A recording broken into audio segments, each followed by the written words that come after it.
This hour, Qatar has ordered Iranian diplomats to leave the country within 24 hours following an attack on the world's largest natural gas field. It was hit by Israeli strikes that are understood to have been coordinated with the US. With ownership of the offshore facility split between Iran and Qatar, the attack was earlier condemned by Doha as dangerous and irresponsible. Well, for the very latest from Doha, let's cross live now to journalist Hoda Abdel-Hamid.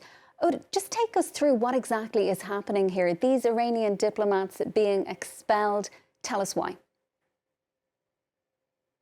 Indeed, a statement issued by the foreign ministry here in Qatar said that Qatar was expelling both the military and security attaches of the Iranian embassy along with their respective staff.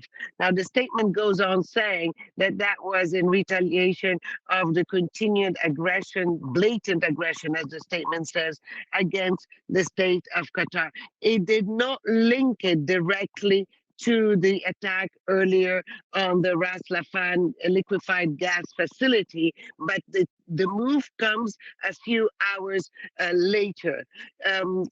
This is the continuation of this tit for tat that has been going on and is increasing in this region.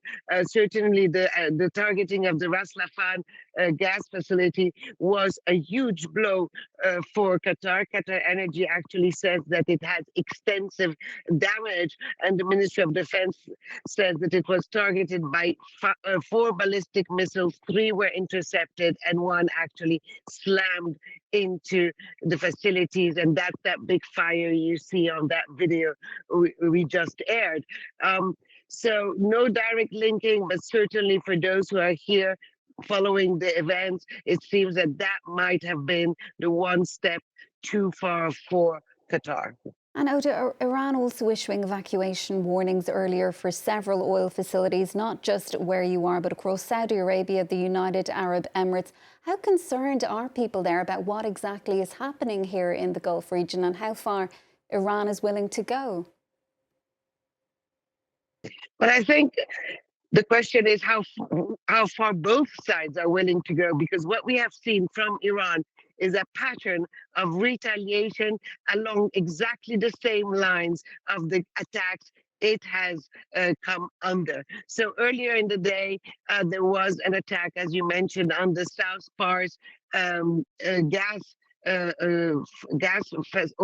and oil facility on the Iranian side, which is part of that same field that it shares with Qatar. Immediately after, Iran said that it will retaliate against a number of gas and oil facilities in the GCC countries, in Saudi Arabia, in the UAE, and here in Qatar. Iran at the time said that considering what was happening on its land, on its territory, it now believes that these energy facilities are fair game, are legitimate targets. So what you get here from the vantage point of being in the Gulf area is that this is a war that's expanding. This is a war that's getting more and more dangerous, and there doesn't seem to be any off-ramp for anyone at this stage. And Iran has said it very clearly. It has no interest in stopping this war because it just doesn't want to find itself held in a pattern that every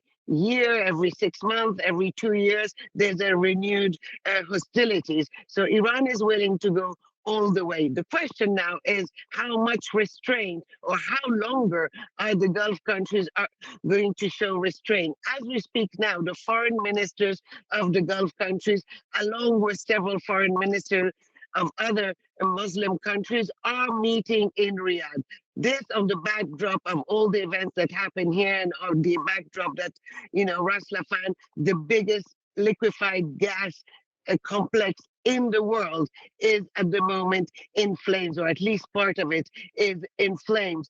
So certainly these are questions that these foreign ministers are going to raise among themselves, also recalibrating really their relations with both Iran, for countries like Qatar and Oman who have acted as mediators, who have always pushed forward for diplomacy, and also recalibrating probably their relations with the US, considering that they have all these bases places around the region that they're being targeted because of these US assets, and they're not really getting protected. Oh, do we leave it there for now? Thanks so much for joining us with all of that, with the very latest there from Doha. That is Hoda Abdel-Hamid.